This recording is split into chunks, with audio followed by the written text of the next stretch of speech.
और वहीं अखिलेश यादव ने ट्वीट के जरिए सरकार पर तंज कसा है। अखिलेश ने लिखा है कि हुक्मरान अब अपने बुझते दिए को बचाने की खातिर बेकरार दिखाई दे रहे हैं, क्योंकि वो जान गए हैं आवाम है, खफा है और हवा भी खिलाफ है।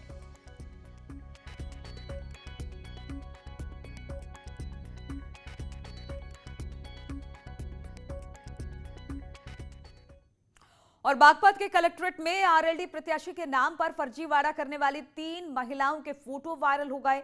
खबर है कि पर्चा वापसी के लिए कलेक्ट्रेट में तीनों महिलाएं फर्जी आवेदन करने वाली थी और इस मामले के सामने आने के बाद आरएलडी कार्यकर्ताओं ने मुकदमा दर्ज करने और गिरफ्तारी की मांग की है। इस मामले की शिकायत मिलने के बाद डीएम ने आरएलडी कार्यकर्ताओं को जांच के बाद कार्रवाई का आश्वासन दिया, जिसके बाद कार्यकर्ताओं ने धरने को खत्म किया।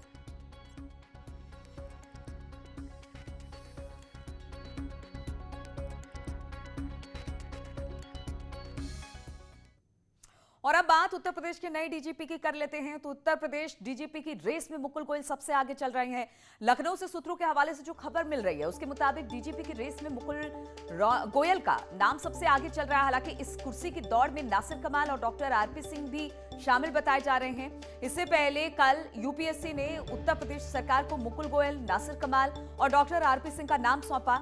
इनमें से मुकुल गोयल को सबसे प्रबल दावेदार माना जा रहा है। खबर यह भी है कि देर शाम मुकुल गोयल ने सीएम योगी आदित्यनाथ से मुलाकात की। ऐसे में मुकुल गोयल के डीजीपी बनने को लेकर अटकलें तेज होती जा रही हैं। हम आपको बता दें कि डीजीपी हितेश चंद्र अवस्थी आज रिटायर हो जाएंगे और फिर इसके बाद ही नए डीजीपी का ऐलान आज शाम तक संभव बताया जा रहा है।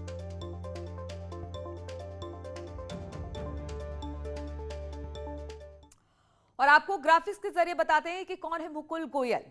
तो बता दें आपको कि 1987 बैच के आईपीएस अधिकारी हैं मुकुल गोयल। मुजफ्फरनगर के रहने वाले हैं। आईआईटी नई दिल्ली में बीटेक की पढ़ाई कर चुके हैं। आजमगढ़ में एसपी रह चुके।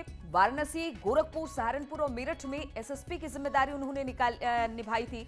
और इसके अलावा आईटीबीपी और बीएसएफ के आईजी की जिम्मेदारी भी वो निभा चुके हैं। इसके अलावा उत्तर प्रदेश में एडीजे लॉ एंड ऑर्डर भी रह चुके हैं मुकुल गोयल। और आज मोदी कैबिनेट की अहम बैठक होने वाली है और ये बैठक वर्चुअल होगी। शाम को 4 बजे ये बैठक होने वाली है। बैठक में केंद्र के सभी कैबिनेट मंत्री, स्वतंत्र प्रभार और राज्य मंत्री मौजूद रहने वाले हैं। खबर ये भी है कि इस बैठक में प्रधानमंत्री मोदी मंत्रियों और मंत्रालय के कामकाज की समीक्षा कर सकते हैं।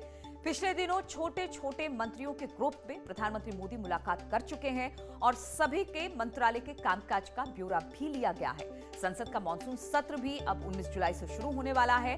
वहीं आने वाले कुछ महीनों में उत्तर प्रदेश, पंजाब समेत 5 राज्यों में विधानसभा चुनाव भी होने हैं। ऐसे में केंद्र सरकार की यही कोशिश है कि जन कल्याणकारी योजनाओं को जनता तक पहुंचाया जा सके।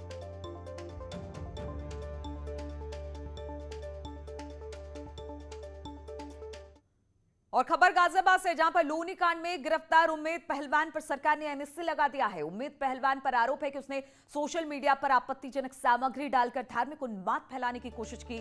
आपको बता दें कि कुछ दिनों पहले लोनी इलाके में बुजुर्ग से मारपीट की गई थी और उम्मेद पहलवान ने इसे सांप्रदायिक रंग देने की कोशिश की। फेसबुक लाइव कर माहौल खराब करने का प्रयास किया था और अब इस पर रासुका लगा दिया गया है।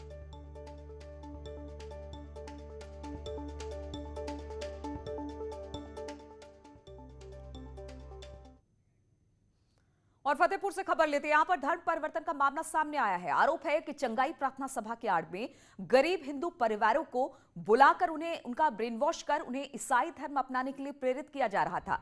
इसकी शिकायत पर पुलिस ने कई लोगों को गिरफ्तार किया है। पूछताछ में पुलिस को कई और जानकारी मिली।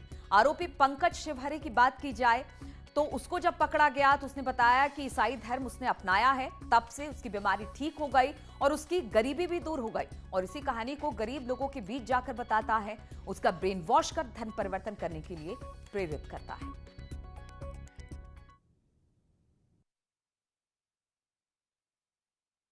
मैं यहाँ पे छठा सोमवार है मेरा। अच्छा, छठा सोमवार है। आप लोग यहाँ पे लगभग कितने लोगों की सीमाओं पे इकट्ठा रहते हैं और क्या पढ़ाते हैं इन लोगों को? सिर्फ हम यहाँ पे कुछ भी नहीं बताते हैं।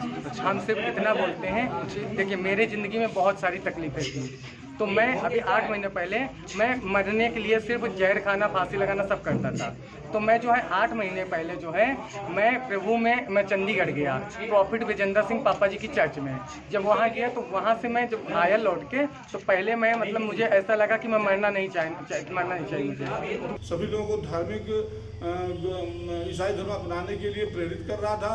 वहाँ पर मुझे भी उसने भी एक बाइबिल और एक अन्य ईसाई धर्म की पुस्तक दी, और जब मैंने कहा कि जब मैं हिंदू धर्म का हूँ तो मैं क्यों अपनाऊंगा, इस पर उसने गाली गलौज करते हुए मेरे से गाली गलौज किया, जिसकी सूचना प्रभारी निरीक्षक को प्राप्त हुई। और गोंडा से खबर लेते हैं, जहां पर पुलिस और गो तस्करों के बीच मुठभेड़ हुई है। एनकाउंटर में एक बदमाश को गोली लगी है, 2 तस्करों को पुलिस ने दबोच लिया है, एक फरार बताया जा रहा है। मुठभेड़ में कोतवाल संतोष सिंह भी घायल हुए हैं। दोनों को फिलहाल तो अस्पताल में भर्ती करा दिया गया है। तो पुलिस और गौ तस्करों के बीच ये पूरी मुठभेड़ हुई है, जिसमें बताया जा रहा है कि एक बदमाश को गोली लगी है, 2 तस्करों को पुलिस ने दबोचा है, एक फरार होने में कामयाब रहा। मुठभेड़ में कोतवाल संतोष सिंह को भी गोली लगी है और उन्हें भी अस्पताल में भर्ती करा दिया गया है।